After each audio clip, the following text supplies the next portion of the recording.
Alors bonjour et bienvenue à cette deuxième portion de ma série de vidéos au sujet de mon voyage à Tchernobyl. Dans cette vidéo aussi, nous allons voir directement ce qui s'est passé autour de Tchernobyl, ce qu'on peut y voir présentement. Alors que ma vidéo précédente, c'était comment préparer votre voyage, avec essentiellement aucune image de Tchernobyl. Je vous amène également à aller consulter par la suite ma portion numéro 3 qui est Pripyat, qui est selon moi beaucoup plus intéressante dans l'ensemble de cette histoire-là de Tchernobyl, avec des images qui m'ont vraiment marqué. Et finalement, l'étape numéro 4 va vous renseigner au niveau des radiations. Qu'est-ce que l'on rencontre quand nous sommes là, ainsi que quelques autres légendes urbaines qui se promènent autour du sujet de Tchernobyl. Donc, la première des choses quand nous allons à Tchernobyl, c'est tout simplement de se donner un point de rendez-vous. Le point de rendez-vous, pour à peu près tout le monde, c'est d'aller à Maidan, donc la place publique, au centre de Kiev, et généralement à côté du McDonald's, il est très connu, donc personne ne se perd, et nous embarquons pour une route de peut-être 1 heure et demie, 2 heures. C'est un bon moment pour apprendre à connaître nos partenaires de voyage. Également, on nous présente une série de vidéos au sujet de qu'est-ce qui s'est passé durant la crise au moment en 86. Donc, c'était fin avril 86. Qu'est-ce qui s'est passé exactement à ce moment-là, selon différents intervenants. Nous arrivons ensuite à un premier point de vérification. Un point de vérification de sécurité, rapidement, on nous dit, attention, les militaires ne veulent pas être pris en photo, ne veulent pas être pris en vidéo, mais, vous envoyez un petit peu dans les coins de l'image ici, mais la réalité, c'est que si vous êtes une jolie femme, ils vont vous proposer de vous faire prendre en photo ou en vidéo. Assurément, la plus jolie du groupe qui était avec moi, elle s'est fait proposer ça par les militaires. Donc, on en prend, on en laisse, mais on nous présente ça comme étant absolument important.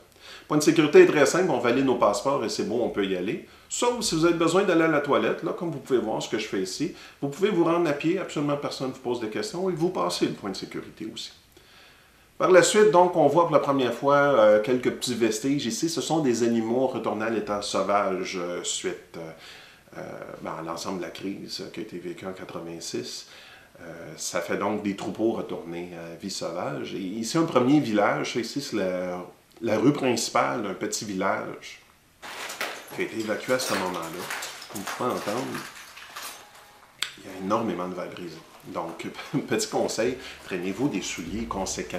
Vous ne voulez surtout pas abîmer vos souliers quand vous êtes là.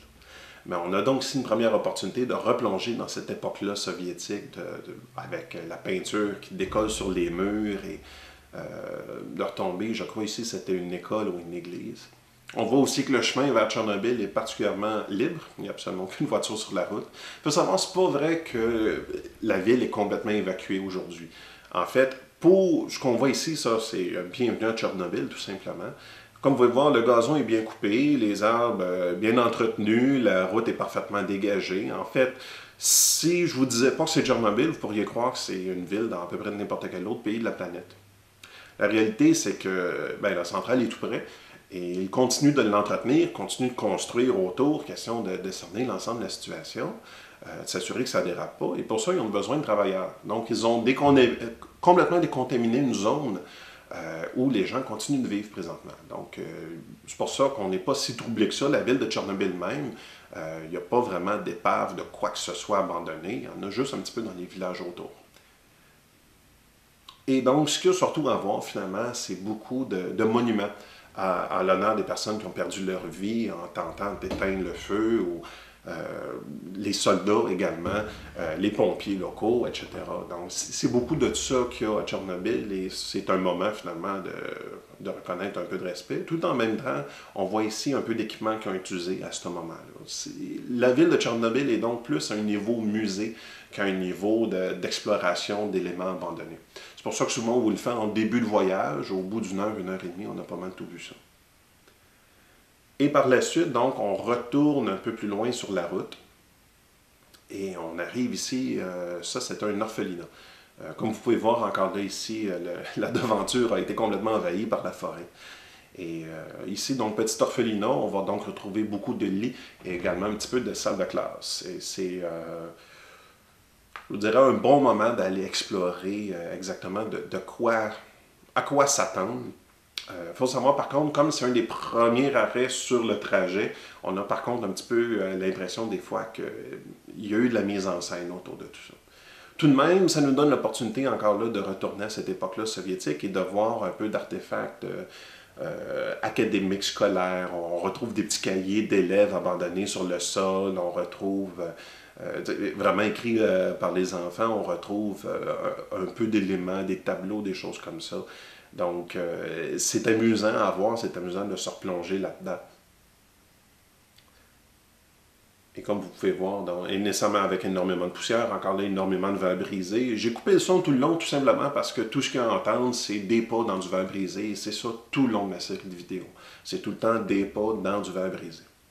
Ici, quelques lits dans un dortoir. C'est toujours amusant, surtout de constater que ici, ben, petite poupée oubliée sur le lit. Étrangement, tout près de la porte, encore là, ça sent un peu la mise en scène. Vous irez écouter ma vidéo numéro 4 là, à ce sujet-là. Et ensuite, donc, quand on continue là-dedans, on voit donc ici, encore là, bon, quelques bureaux, des choses abandonnées. Encore là, ça m'a un peu surpris de voir que les meubles ont été déplacés. Je me l'explique pas encore aujourd'hui, tout simplement parce que quand il faut évacuer rapidement, c'est pas le temps de tasser les meubles, quant à moi, c'est plutôt le temps de vider. Et on voit effectivement, ça a été extrêmement vidé, mais il reste encore quelques jouets pour enfants sans valeur. Peut-être qu'il restait des objets de valeur, mais assurément, le vandalisme a fait son œuvre depuis les 29 dernières années. Et donc ici, dans ce dortoir-là, que j'identifie pour garçon, tout simplement parce qu'il n'y avait pas de poupée, dans la salle de bain, on retrouve un lapin qui fait peur. Si vous trouvez le lapin qui fait peur, ça veut dire que vous avez fait le tour de ce petit orphelinat-là. Et sur votre chemin vers Tchernobyl, ça sera un des éléments marquants. Comme je vous dis, c'est plutôt en après-midi, quand vous allez voir Pripyat, que ça va plus vous marquer. Après avoir vu ça, on va donc officiellement sur le chemin vers la centrale. C'est une centrale qui avait 4 réacteurs, mais ça ici, c'était le 5e qui était en construction. Vous voyez, le haut n'est toujours pas fini de construire. Il y avait également un 6e de prévu à côté. Mais Tchernobyl, en tant que tel, la centrale, c'était 4 réacteurs côte à côte, à même le même bâtiment. Et c'est celui du bout ici, près d'un sarcophage ici en demi-cercle. Le sarcophage en demi-cercle, c'est le nouveau, qui est censé avoir une durée de vie de 100 ans. Ils sont en train de le construire à côté, ils vont le glisser par-dessus l'ancien. L'ancien, qu'on voit donc rapidement ici, a donc été construit durant la période de crise. Rapidement, ils se sont dit, ça va durer une trentaine d'années, pas plus, ou pas bien plus, mais au moins ça va permettre de circonscrire la crise et ça va nous laisser le temps après ça d'en construire un meilleur à côté. Donc c'est pour ça qu'en 2015, l'ancien est toujours visible, mais probablement qu'en 2016-2017, ils auront déplacé le nouveau sarcophage par-dessus l'ancien, donc l'ancien ne sera plus visible. Et à côté ici, on voit donc ça, réacteur numéro 3, numéro 2 et réacteur numéro 1. Ici, je suis à côté du réacteur numéro 1, on voit donc le nouveau sarcophage avec donc à sa base, ce trou-là va donc permettre de le glisser par-dessus le nouveau. Et ce qu'il y a à voir au-delà de ça, autour de la centrale, encore là, un peu de monument à la mémoire des personnes qui ont perdu leur vie. Et aussi, ben, il y a une petite rivière, un pont avec des... c'est un des faits connus, il y a des poissons-chats géants dans le coin, si jamais ça vous amuse.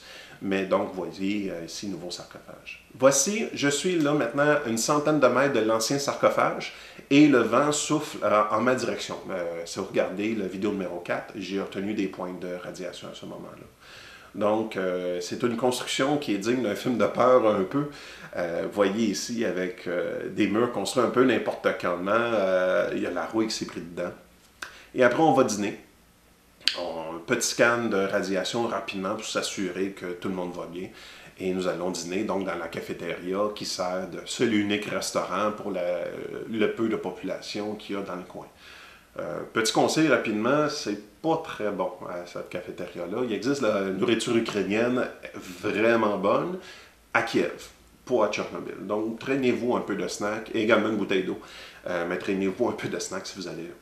Et donc, suite au dîner, nous allons donc aller à Pripyat, qui a été la vraie belle grande ville évacuée, qui est présentement complètement laissée à l'abandon. Je vous amène donc à vidéo numéro 3, avec des images absolument stupéfiantes.